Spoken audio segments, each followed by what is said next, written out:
शक्ति वंदन अधिनियम पारित कर कर महिलाओं के राजनीतिक सशक्तिकरण के लिए पथ प्रशस्त करता है। ये है वंदे मातरम। ये मोदी का नया भारत है जो आयुष्मान भारत में विश्व की सबसे बड़ी हेल्थ इंश्योरेंस ही नहीं, हेल्थ अश्योरेंस स्कीम देती है। 5 लाख रुपए का मुफ्त इलाज देती है। वे वंदन कार्ड से हमारे वरिष्ठ नागरिकों का भी ख्याल रखती है। ये है वंदे मातरम।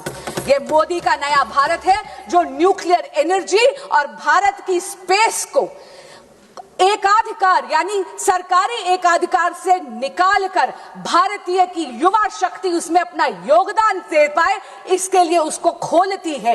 ये है वंदे मातरम। ये वंदे मातरम की पराकाष्ठा है कि मोदी के नए भारत में भारत की अर्थव्यवस्था 11वें नंबर से वैश्विक पटल पर 4थे नंबर पर आज आ गई। ये मोदी का नया भारत है जहां पर वंदे मातरम चरितार्थ होता है मेरे देश के युवा के लिए, जहां पर भारत की स्टार्टअप इकोनॉमी वैश्विक पटल पर 3rd लार्जेस्ट इकोसिस्टम बन जाता है। लेकिन आज मेरा मन बहुत व्यथित है।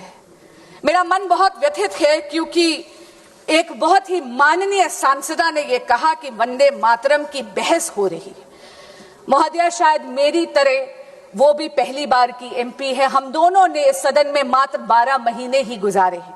आपके माध्यम से मैं उनको कहना चाहूंगी कि ये चर्चा है जो सकारात्मक होती है, ये बहस नहीं है।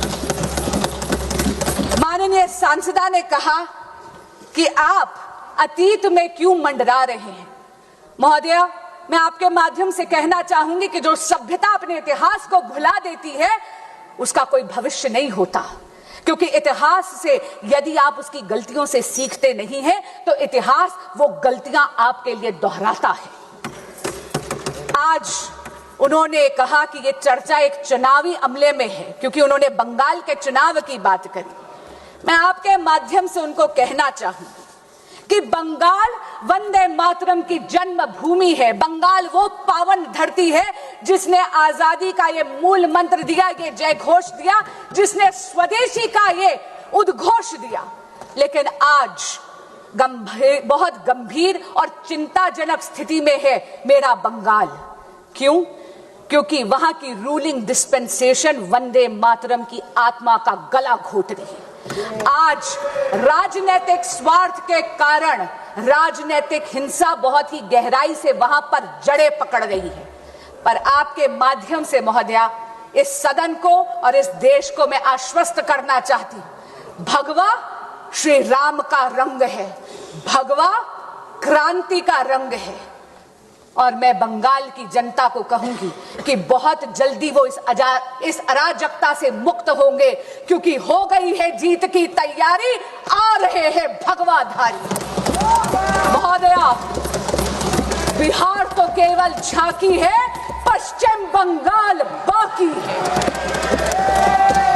मैं अंत में अपनी वाणी को विराम देने से पहले आदरणीय प्रधानमंत्री श्री नरेंद्र मोदी जी का धन्यवाद भी करती हूं और अभिनंदन भी करती हूं कि उन्होंने वंदे मातरम की 150 साल की वर्षगांठ का 1 वर्ष का स्मरणोत्सव जो बनाया है, इससे उन्होंने भारत के युवा को पुनः अपनी धरोहर से जोड़ दिया है।